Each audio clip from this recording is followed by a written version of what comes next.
Picture this for a moment. You're scrolling through social media. Scroll, scroll, scroll. And suddenly you see a photo. Someone praying with hands raised, eyes closed, perfect light streaming through the window.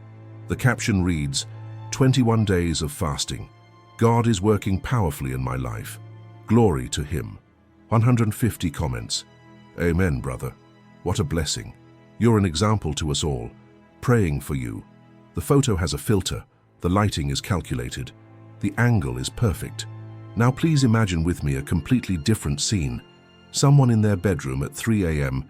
crying silently on their bed. No camera, no witnesses, no filters. Praying with broken words they can barely articulate. Fasting not because they set themselves a 21-day spiritual challenge, but because something inside hurts so much, weighs so heavily, that they literally can't even eat. Stomach closed, soul shattered, same practice. Two completely different worlds. Two motivations on different planets. Which of these two do you think Jesus would call true religion? Which one do you think God actually sees? Here's the problem, and it's a problem that affects all of us. We've turned faith into a measurable spectacle, prayer into a performance for public consumption, fasting into a spiritual credential that makes us climb invisible rungs on the ladder of holiness. We document our spirituality like it's a professional portfolio. We quantify our relationship with God in posts, stories, public testimonies. We need witnesses to our devotion. And the most disturbing thing, what should really make us pause and think, is that this didn't start with Instagram, not with Facebook, not even with Christian television. This was already happening 2,000 years ago in the dusty streets of Jerusalem. Jesus devoted some of his harshest, sharpest, most uncomfortable, most directly offensive words precisely to this topic, the abysmal difference between real spirituality that transforms and religious theater that only impresses. And believe me when I tell you this, and please believe me because I spent years researching these texts. What you're about to discover in the next 50 minutes is not what they taught you in church. It's not the softened sermon you heard on Sunday. It's not the domesticated version of Jesus that fits comfortably into our religious structures. This is the dangerous Jesus, the Jesus who makes people uncomfortable, the Jesus who makes religious leaders want to kill him. Because when you touch the subject of religious power, when you expose how we use God to build our little towers of Babel of spiritual prestige, things get really tense. This topic we're going to explore appears scattered throughout the Gospels like puzzle pieces that, when you put them together, reveal a devastating image of the religious system. It has three key moments, three fundamental texts that we're going to dissect together word by word. Matthew 6:1-18, the Sermon on the Mount, that revolutionary discourse on a hillside in Galilee where Jesus literally destroys, pulverizes, annihilates performative religion piece by piece.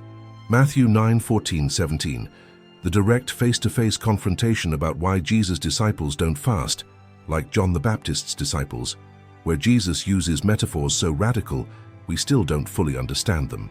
Luke 18:9-14, the devastating parable, cruel in its honesty, of the Pharisee and the tax collector, where Jesus completely inverts everything religious society considered correct. Now normally, when we hear these stories in church, and I grew up hearing them, they tell us something like this: brothers and sisters, don't be hypocrites. Pray in secret. Don't boast about your fasting. Be humble. Don't be proud. God blesses the humble. Amen. Sing a song. End of sermon. Move on to the announcements, but wait a moment. Pause. Stop. If it were that simple, if it were just advice about good spiritual manners, why did Jesus use such violent, aggressive, absolutely ruthless language? Why did he say the Pharisees were whitewashed tombs, beautiful on the outside, full of death on the inside? Why did he call them blind guides leading other blind people straight off a cliff? Why did he say they were sons of hell, who made their converts twice as much sons of hell as themselves? Why did he say they strain out a gnat but swallow a camel?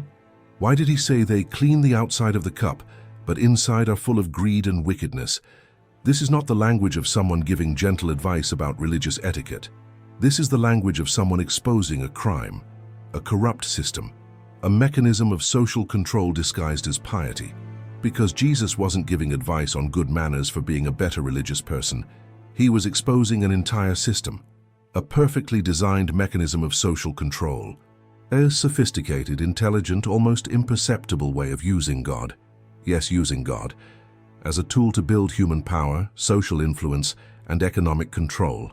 And what almost no one explains, what's rarely preached from pulpits because it's too uncomfortable, is this: that system didn't die with the Pharisees. It's alive today. It just changed its clothes, put on a modern suit, learned to use a microphone, opened an Instagram account. The same dynamics, the same mechanisms, the same use of God for human purposes. In the next few minutes, I promise you'll understand things that will change the way you see religion forever. Why public religion was so profoundly dangerous in Jesus' time, and why it still is today.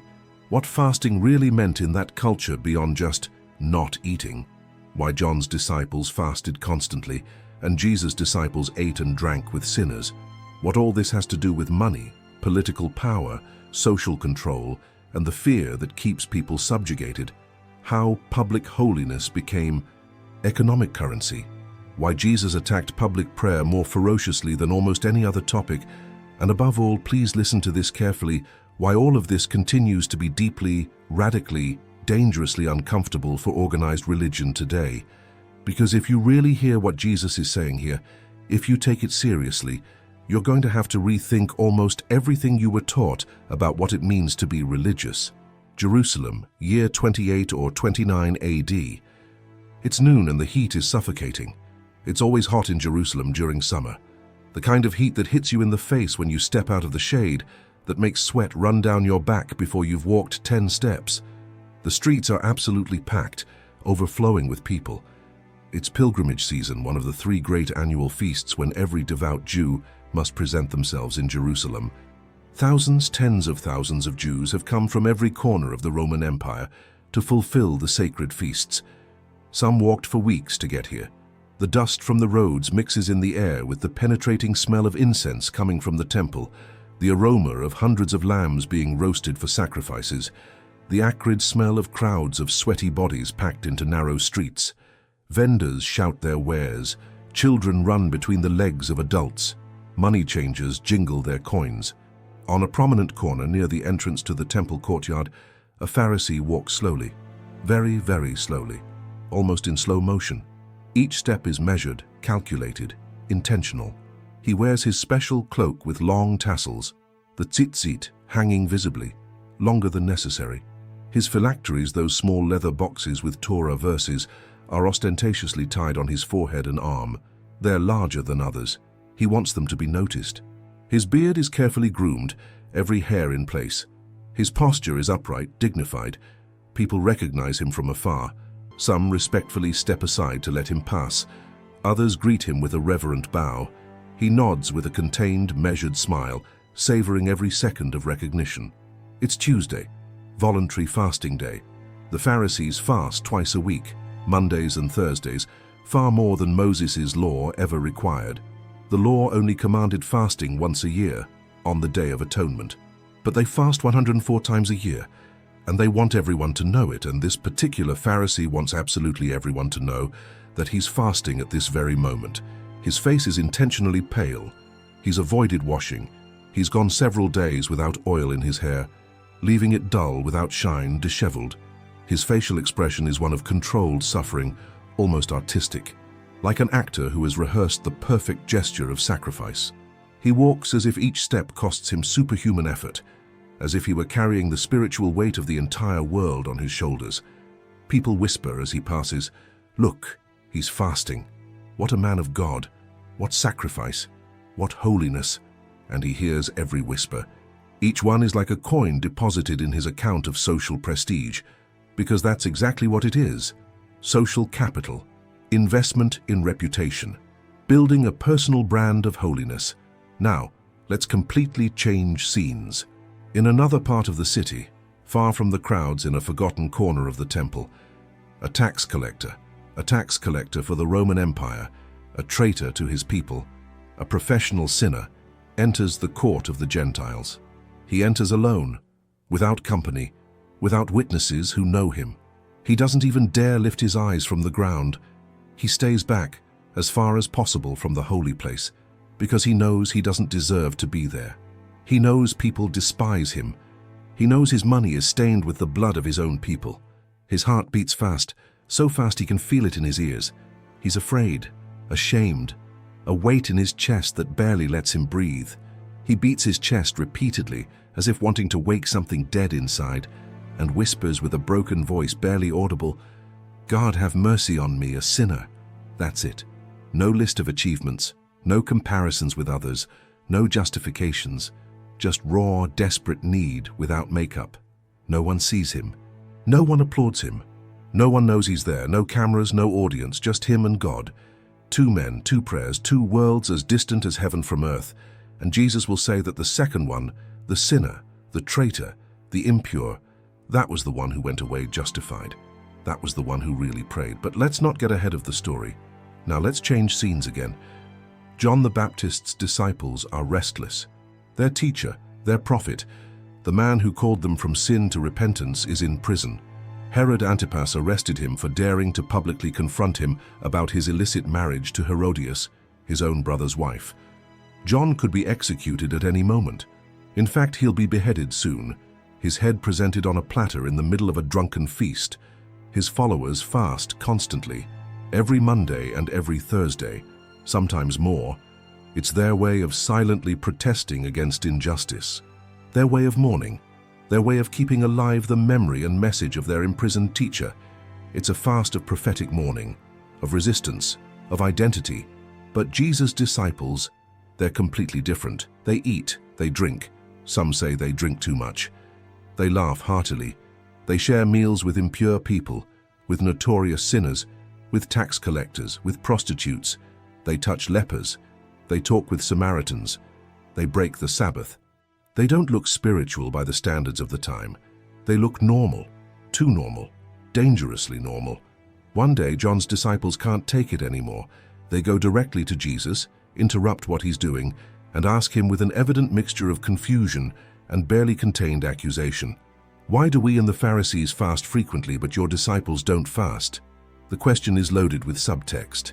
What they're really saying is much more than the words, "Why aren't you spiritual enough? Why don't you show your devotion like we do? Why don't you look holy? Why doesn't God seem to matter to you as much as to us?" It's an accusation dressed as a question. The crowd falls silent. Everyone wants to hear the answer, because everyone's thinking the same thing. Jesus looks at them, takes a long pause, lets the tension build. And then he says something that no one, absolutely no one, expected. Can the guests of the bridegroom mourn while the bridegroom is with them? Total silence. The crowd doesn't understand. What does a bridegroom have to do with fasting? Is he talking about a literal wedding? Is it a metaphor? Is he comparing himself to a bridegroom? Some Pharisees listening from a distance look at each other, indignant. Is this Galilean carpenter putting himself at the center of the story? Is he equating himself with God, the true bridegroom of Israel? Jesus continues, and his words are like depth charges. The time will come when the bridegroom will be taken from them, and then they will fast. But listen to this. No one sews a patch of new cloth on an old garment, because the new patch will shrink and pull away from the old garment, making the tear worse. Nor do people pour new wine into old wineskins, because the wineskins will burst with fermentation. The wine will spill, and the wineskins will be completely ruined. Rather, new wine is poured into new wineskins, flexible ones that can expand, and so both are preserved. The tension now is physical. You could cut it with a knife. Because what Jesus just said is absolutely revolutionary, almost blasphemous. What I'm bringing doesn't fit in your religious structures. I didn't come to repair the religious system you have. I didn't come to be a patch. I came to bring something completely new that's going to break all your containers if you try to put it into the religion you know. It's a declaration of spiritual war. To understand why Jesus was so absolutely furious, so radically confrontational with the religious system of his time, we need to dive deeply into how religion actually worked in the first century. And here's the key that changes everything. It wasn't just spirituality. It was institutionalized power. Let me paint you the complete picture. The Jerusalem temple wasn't simply a nice prayer place, a beautiful building where people went to connect with God on Sabbaths. No. It was the central bank of the entire Jewish economy. It was the center of political power. It was the beating heart of the complete economic system. It was Wall Street, the Vatican, and Congress all in one massive building covered in gold. The priests, especially the high priest and the elite priestly families, controlled obscene amounts of money. All the offerings that came from the Jewish diaspora throughout the empire, all the mandatory religious taxes, all the lucrative trade of animals for sacrifices sold at inflated prices inside the temple. We're talking about millions and millions of denarii circulating every year. And here's the part almost no one teaches, the part that makes everything make sense. Public piety was literally social and economic currency. Let me explain how this brilliant and perverse system worked. If you were publicly seen as righteous, as holy, as someone who meticulously fulfilled all the religious rules, and not only fulfilled them but fulfilled them visibly, publicly, where everyone could see, then you had access. Access to what exactly? You could do business with the best families. You could get interest-free loans. Jews couldn't charge interest among themselves. Your children could marry into good families, securing your economic future. Your words carried weight in synagogues and assemblies. You could be elected to community leadership positions. You had influence over who was included and who was excluded. Basically, your public holiness opened economic and social doors. But the other side of this coin was brutal. If you were considered impure, if you were a leper and your disease was seen as divine punishment, if you touched corpses for your work, if you were a woman with a flow of blood, if you were a tax collector collecting taxes for Rome, if you were a shepherd, considered thieves by nature, if you were a Samaritan, you were completely out, marginalized, excluded from synagogues, without access to decent marriages, economically destroyed because no one would do business with you. Impurity wasn't just an abstract spiritual category. It was real and concrete economic exclusion. So what did the Pharisees do? What was brilliant about their strategy? They created an elaborate, sophisticated, almost perfect system of public holiness signaling. A visible, quantifiable, impossible to ignore way of publicly demonstrating that they were better, holier, closer to God than the rest of the population. And they did it through practices that went far beyond what Moses' law required. They fasted twice a week, Mondays and Thursdays, market days when most people were in the streets, far more than the law required, which was only once a year. They prayed standing on the busiest corners for hours, with exaggerated bodily movements, voices loud enough to be heard at times of peak foot traffic. They gave alms in public, with witnesses, sometimes literally with trumpets announcing it. The phrase, "sound the trumpet," that Jesus uses may be literal or metaphorical for making public noise. They wore special distinctive clothes, extra-large phylacteries, extra-long tassels, clothes that shouted, "I'm religious," from afar. They washed their hands elaborately before eating, not for hygiene, but as a public ritual everyone could see. Why all this theater? Were they simply vain? No. It was much more strategic, because religion was their business, their source of status, their way of controlling people, their path to power and influence. And here's what's deeply disturbing. What should make us think? Most of them did it sincerely. They weren't cartoon villains rubbing their hands together and laughing evilly. They truly believed they were serving God. They genuinely believed their strict obedience made them holy. They honestly believed they deserved the respect they received because they had earned it with their impeccable religious discipline. They saw themselves as the heroes of the story, as the guardians of the faith, as the examples everyone should follow.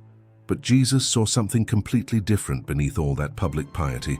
He saw that they had turned God into a means to achieve completely human ends: power, control, money, status. He saw that holiness had become a sophisticated tool for oppressing the poor and marginalized. He saw that those who talked most about God were precisely those who knew Him the least.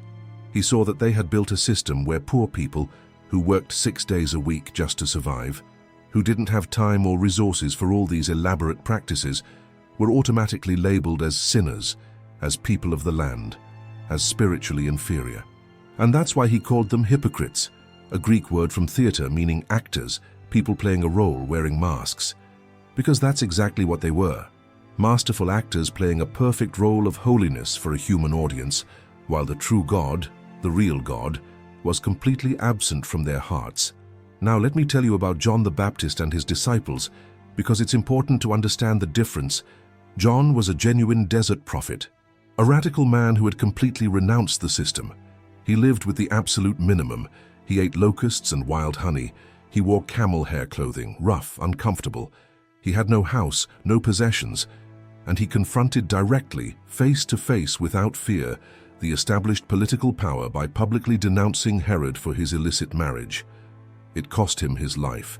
His disciples fasted as a form of prophetic lament, as protest against injustice, as a way to identify with their imprisoned teacher and with the radical message he had preached.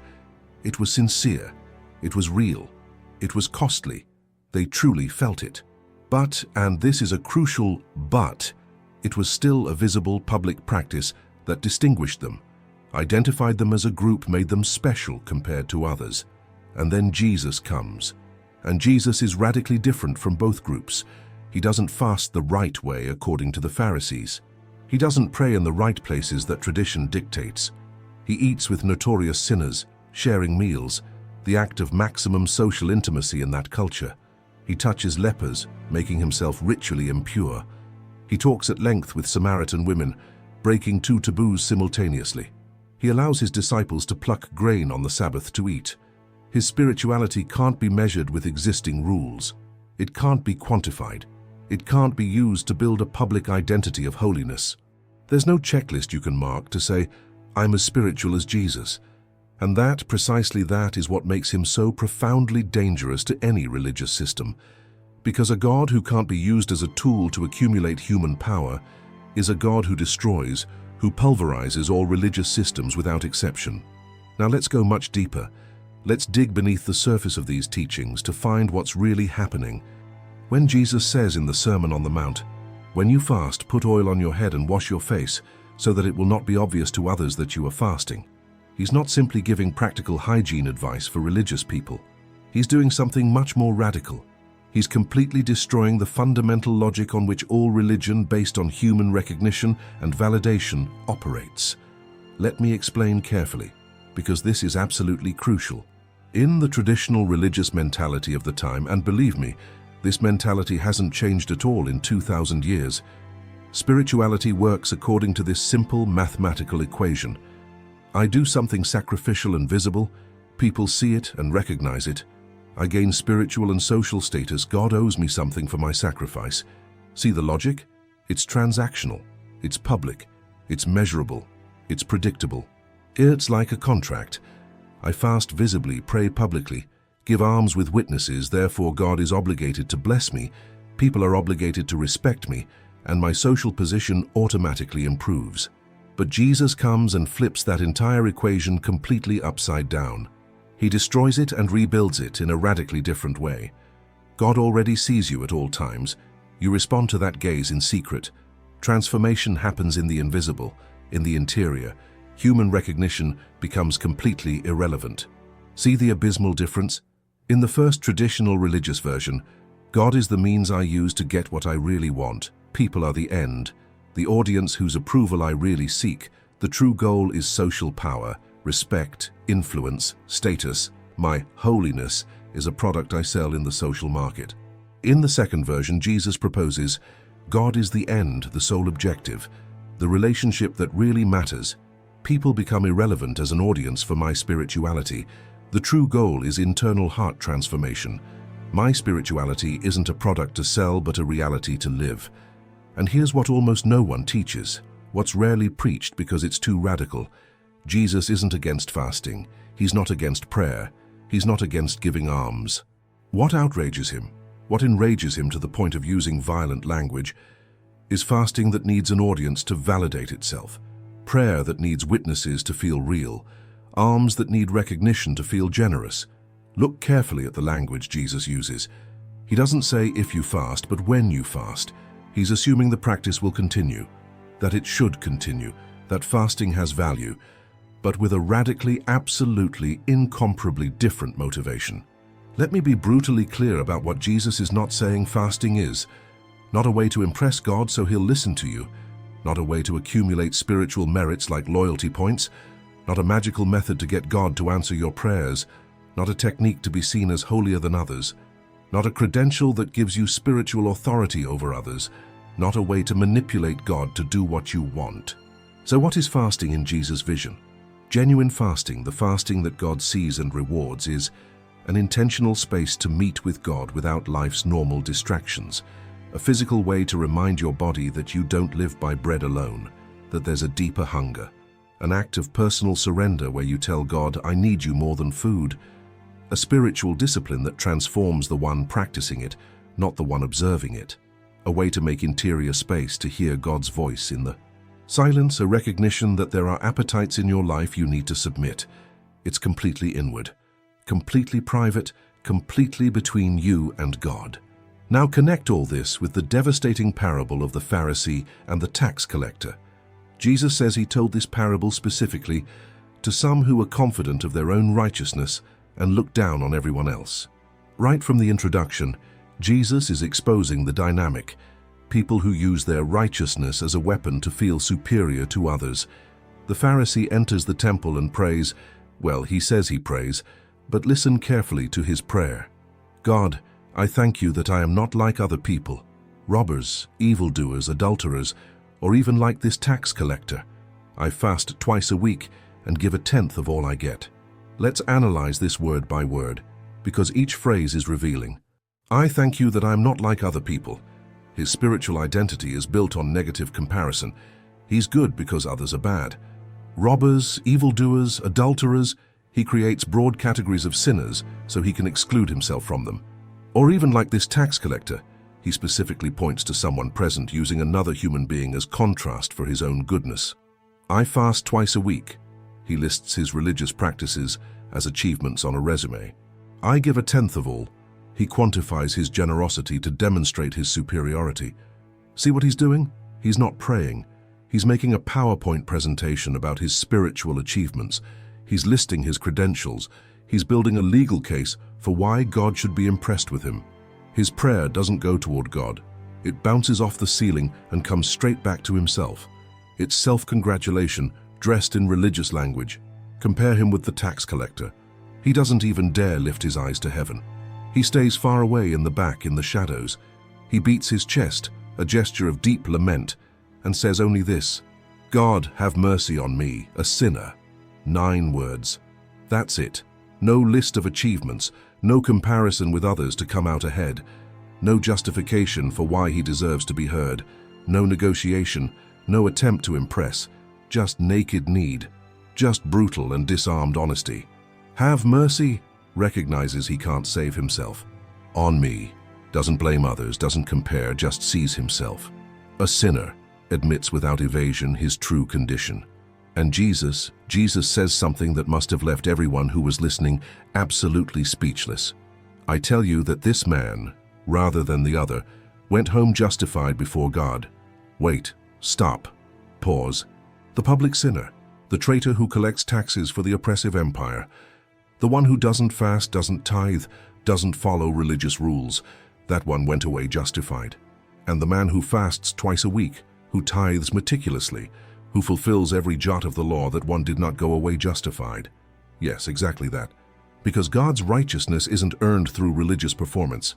It's received through vulnerable honesty. And only those who know, who deeply admit they desperately need it, can receive it. The Pharisee can't receive mercy because he doesn't believe he needs it. He already justified himself. He already gave himself his own absolution. He already decided he's good enough. There's no room in his heart for grace because it's already full of self-satisfaction. The tax collector, on the other hand, is empty, broken, without defenses, without pretenses. And it's precisely in that emptiness where God can enter. Now let's return to the radical metaphor of new wine and old wineskins. John's disciples ask, "Why don't your disciples fast?" And Jesus responds with 3 connected images. First image, the bridegroom at the feast. Can the guests of the bridegroom fast while the bridegroom is with them? What is he saying? That his presence, the presence of incarnate God among them, transforms the very nature of spirituality. Traditional fasting was mourning for God's absence. But if God is here, present, walking among us, eating with us, how can you be in mourning? It would be absurd to fast at a wedding while the groom is celebrating. But then he adds something dark. The time will come when the bridegroom will be taken from them. He's prophesying his own death and saying, then they will fast, but it will be a different fast. A fast of real absence, genuine pain, not religious performance. Second image, the new patch on old garment. No one sews a patch of unshrunk cloth on an old garment because the patch will pull away from the garment, making the tear worse. What does this mean? That what Jesus brings isn't a repair of the existing religious system. It's not a patch, it's not a reform. If you try to put his teaching inside old religious structures, it's going to break those structures. The new patch will destroy the old garment. Third image, new wine in old wineskins. Neither do people pour new wine into old wineskins. If they do, the skins will burst. New wine is fermenting, expanding, alive. Old wineskins are rigid, inflexible, can no longer expand. If you put new wine, Jesus' living teaching, into old wineskins, established religious structures, the wineskins will break, the wine will be lost, everything will be destroyed. What Jesus is saying is revolutionary. What I'm bringing, this kingdom of God, this way of relating to God based on honesty, not performance, doesn't fit in the religion you know. I didn't come to improve your religious system. I came to bring something so radically new that it will break all your containers if you try to contain it. It's a declaration that Christianity shouldn't be improved Judaism, but something completely new. And here's the uncomfortable question for us today. Have we created old wineskins again? Have we turned Jesus' living message into a new, rigid religious system that he himself would break? Here's the tension we absolutely cannot avoid, cannot soften, cannot make more comfortable. Jesus didn't come to reform religion. He didn't come to improve it. He didn't come to give it a facelift. He came to completely replace it. And that, my friend, makes him profoundly, radically, dangerously threatening to any organized religious system. And that includes, especially includes, modern institutional Christianity. Because religion, all religion, without exception, always, inevitably, gravitationally tends toward the same dynamics. Visible rules that can be measured and quantified. Come to church X times a month. Read the Bible X minutes a day. Give X percentage of your income. Participate in X ministries. All measurable, all quantifiable, all comparable. Hierarchies based on compliance with those rules. Those who comply most rise on the spiritual ladder. They become leaders, examples, men and women of God. Those who comply least remain on the margins as second-class Christians. Social control through judgment and exclusion. If you don't live like this, you're not really saved. If you don't do this, you're in sin. Fear of judgment from the religious community becomes the primary motivator. Use of God to justify human power. God called me to lead. God revealed this to me. God says you must obey me. God becomes the rhetorical tool to consolidate human authority. Emphasis on external appearance over internal transformation. How you dress, how you talk, where you're seen, who you associate with. The visible becomes more important than the invisible of the heart. And Jesus, the historical Jesus, the real Jesus of the Gospels, attacks precisely each of these dynamics with a ferocity that still makes us uncomfortable. When he says your Father who sees what is done in secret, he's completely destroying the human validation system. He's saying, the only opinion that matters is that of a God who sees what no one else sees. You don't need people to validate your spirituality. In fact, if you need that validation, it's a sign that your spirituality isn't real. When he says do not be like the hypocrites, he's exposing that religion can exist, can flourish, can grow institutionally, completely without the real presence of God. You can have massive temples, million-dollar budgets, thousands of followers, well-organized programs, professional music, eloquent sermons, and God can be completely absent from all of it. The religious machinery can function perfectly without the fuel of divine presence. When he says they have received their reward in full, he's saying something brutally honest. If what you were looking for was human recognition, applause, respect, admiration, congratulations, you got it. That's your complete reward. But don't expect absolutely anything from God, because God doesn't reward theater. God rewards honesty of heart. It's relentless, it's radical, it's uncomfortable. And the question that pierces, that cuts through our defenses, that we can't dodge is this: Where do we do exactly this same thing today? Let me be specific, because generalities allow us to evade. On social media, where do we pray more eloquently when we know there's an audience reading? Where do we post photos of our morning devotionals with an open Bible, aesthetic coffee, perfect light, not to document your life, but so others see how spiritual you are? Where do we share Bible verses not because they genuinely impacted you, but because you need to project an image of piety? Where do we document every act of service, every mission, every ministry moment? Because if there's no photo, did it really happen? In church life, where do we fast and then casually mention 3 times that we're fasting? Where do we give our offering but need the pastor to know how much we gave? Where do we serve in visible ministries but would never do the invisible work of cleaning bathrooms or folding chairs? Where do we measure our spirituality by how many church meetings we attend instead of how we treat our family at home? In our conversations, where do we casually drop in conversations? When I was praying this morning, God showed me. Where do we use super spiritual language in public but talk completely differently in private? Where do we mention our spiritual disciplines as credentials of authority? Now, before you feel attacked, hear me carefully. I'm not saying sharing your faith is bad. Jesus also said, "Let your light shine before others." There's a difference, there's a line, and it's a thin but crucial line. There's an abysmal difference between a light that shines naturally, because the transformation is real, because you can't help it, because it overflows from a life genuinely changed by God, and a light that you turn on strategically, that you aim, that you control to make sure others see you, because human approval is secretly the real goal. The first glorifies God, because people see God in you. The second glorifies you, because you want people to see you being religious. And here's what's absolutely insidious. What makes this so dangerous? We can completely deceive ourselves. We can convince ourselves we're doing it for God, when we're really doing it to feed our hunger for human validation. We can build a complete personal brand of humility, while secretly being proud of how humble people see us. We can be experts at using the language of self-denial, while constantly seeking affirmation. The Pharisees didn't see themselves as hypocrites. They saw themselves as the most devout, the most committed, the true servants of God. They were convinced of their own holiness, and that's precisely the danger. The most dangerous self-deception is religious self-deception. Performative religion always disguises itself perfectly as genuine devotion.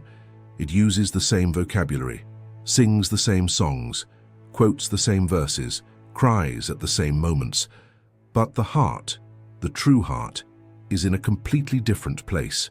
Jesus is saying something radical that we should tattoo on our consciences. If you need someone to see your spirituality, for it to feel real, for it to feel valid, it's not spirituality. It's insecurity disguised as faith. And then, inevitably, there's the money issue that no one wants to touch. Public almsgiving in Jesus' time wasn't just acts of selfless generosity. It was calculated social investment. You bought respect, you bought influence, you bought your reputation. And today, let's be brutally honest, we do precisely the same thing. We post photos of ourselves serving on the mission trip so others see our compassionate heart. We casually mention how much we give to the church to establish spiritual credibility. We use our generosity as automatic credentials of Christian character.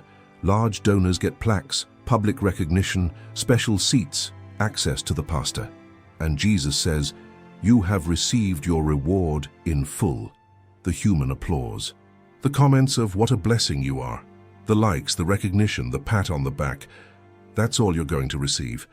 Because God doesn't reward theater. God doesn't applaud performance. God rewards what no one else sees, the secret motivation of the heart. Let me tell you something that may sound harsh but is liberating. It's better to do nothing than to do something good for the wrong reasons. It's better not to give alms than to give alms so people will see you. It's better not to pray than to pray to impress others. It's better not to fast than to fast to build an image of holiness, because God prefers your honesty over your religious performance. So what do we do with all this? How do you live this in the real world, not in theory? Because it's one thing to analyze biblical texts and quite another to change your life on Monday morning when your alarm goes off. First, ask yourself the brutally uncomfortable questions and answer honestly. And I mean really answer them. Not with the correct answers you know you should give, but with the truth of what you really feel. When you pray, do you do it differently, more eloquently, more spiritually if someone is listening? If yes, ask yourself, who am I really praying to? When you give money, time, resources, do you need someone to know? Does it bother you if no one recognizes your generosity? If yes, ask yourself, what am I really buying with my generosity?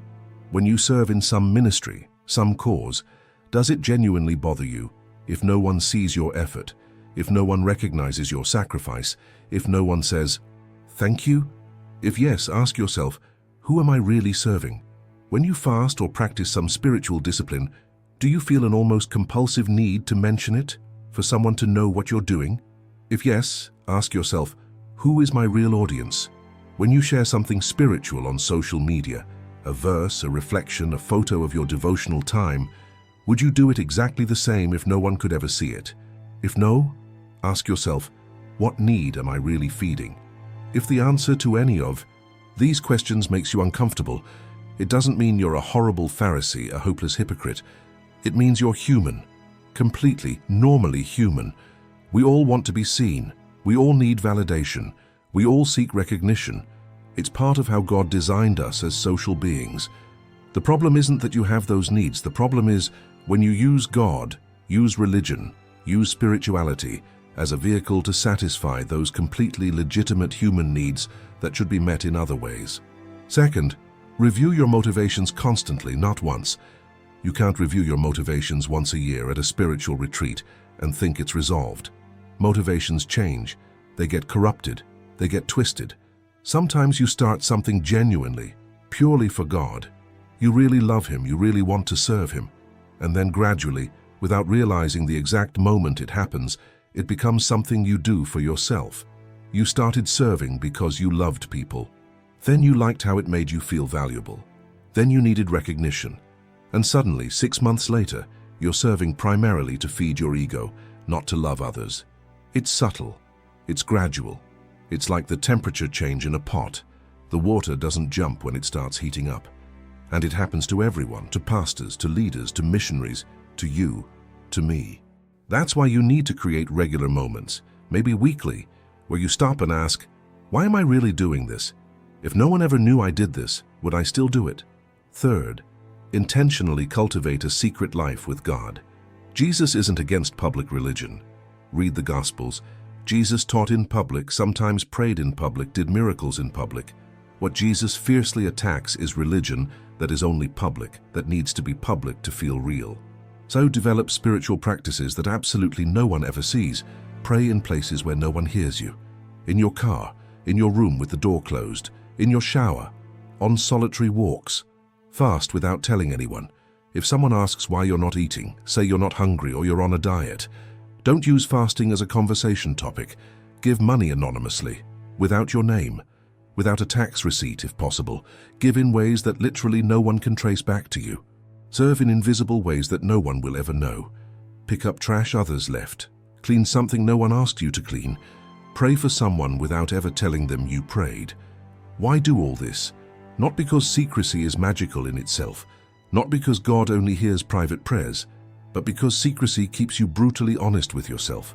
When absolutely no one sees you, when there's no possibility of human recognition, you can't lie to yourself about why you're doing it. Secrecy eliminates all false motivations. Only the real ones remain. If you can pray passionately when no one listens, if you can give generously when no one will know, if you can serve faithfully when no one will thank you, then you know it's real. Fourth, actively question the religious power structures around you. Not in a rebellious or arrogant way, but with spiritual discernment. If your church, your religious community, measures spirituality primarily by how much money you give and publicly recognizes top givers, how many hours you serve in church programs, how holy you look externally, how well you speak the correct religious language, how many meetings you attend per week, be careful, very careful. You may be in a modern neo-Pharisaic system that has learned to use Jesus to build exactly what Jesus destroyed. True spirituality, the kind Jesus lived and taught, can't be measured, can't be quantified, can't be put on a spreadsheet, can't be used to build hierarchies. It's seen in invisible fruit, how you treat your family when no one else is watching, how you talk about others when they're not present, what you do with your money when no one's keeping track, how you respond when no one recognizes you. Fifth, be brutal, radical, relentlessly honest with God. Like the tax collector, stop trying to impress God with your spiritual resume. Stop comparing yourself with others to come out ahead. Stop building a legal case for why God should bless you. Go to God exactly as you are, broken, needy, full of mixed motivations, insecure, seeking validation in wrong places, and simply say, God, have mercy on me, a sinner. Because that simple 9-word prayer is the only prayer God never rejects. Not the eloquent prayer, not the theologically correct prayer, not the prayer that impresses others, the honest prayer, the vulnerable prayer, the prayer that admits, I can't, I need help. Let me leave you with an image I want you to carry with you this week. 2 men entered the same temple. They prayed to the same God. They used religious words. One left exactly the same as he entered, justifying himself, validating himself, impressing himself. The other left completely transformed, justified by God, forgiven by God, known by God. And your entire spiritual life, your entire Christianity, your entire relationship with God can be summarized in that abysmal difference. The question isn't how much religious activity you generate. The question is, are you building a public image of holiness for others to admire? Or are you genuinely encountering a God who sees you when no one else is watching? Because here's the truth. No one wants to preach from pulpits. The truth that makes organized religion uncomfortable. You can have all the religion in the world without a drop of God. But you can't have God without radical honesty.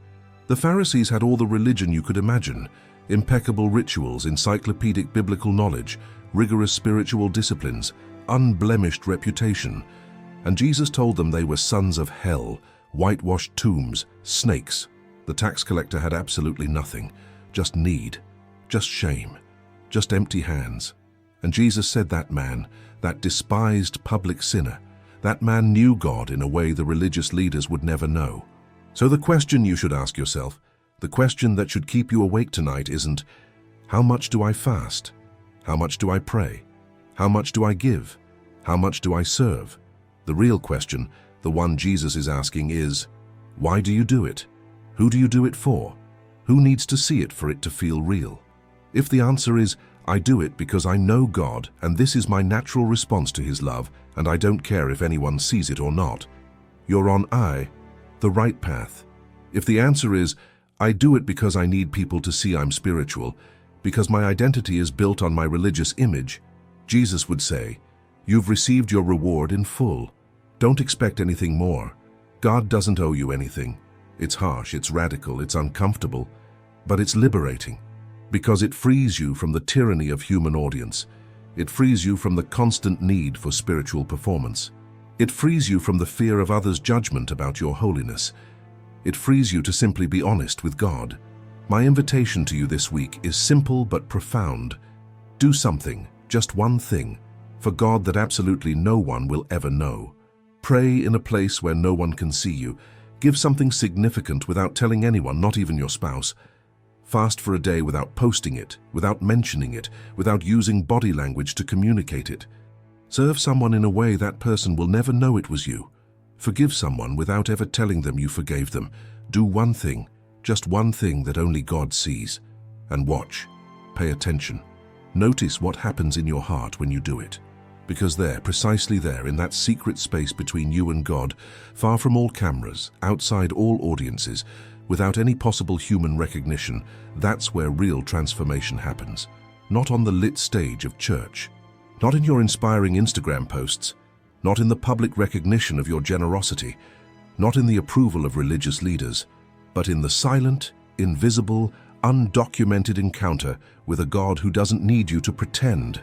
A God who knows you, completely, without filters, without editing, without spiritual makeup, who sees you in your 3 a.m.s when you're broken and can't sleep, who loves you, not for what you do, not for how holy you look, not for your religious performance, but for who you are, His son, His daughter, Known, loved, enough. That's the God the tax collector found. That's the God the Pharisees never knew. That's the God Jesus came to reveal. If any of this resonated in your heart, if something made you uncomfortable in a way you know is true, leave me a comment. I'd like to know, what part confronted you most? What did you believe before about fasting, prayer, religious practices that you're now questioning? Where did you recognize yourself in the Pharisee? Because we all have something of him in us. And if you think someone needs to hear this message, not because I'm special, but because this message needs to circulate, share the video. Not so they see me. That would be ironic, given everything we just talked about. But because there are people trapped in cycles of religious performance that's killing them spiritually, and they need the freedom Jesus offers. Thank you for these 50 minutes of your life. I know it's a lot of time, but there are truths that can't be told in 10 minutes. May this week be radically different for you. May you find God in the secret place. May you discover He was always there waiting for you without needing your performance, just waiting for your honesty. See you in the next video. But now close this screen and go meet God where no one sees you.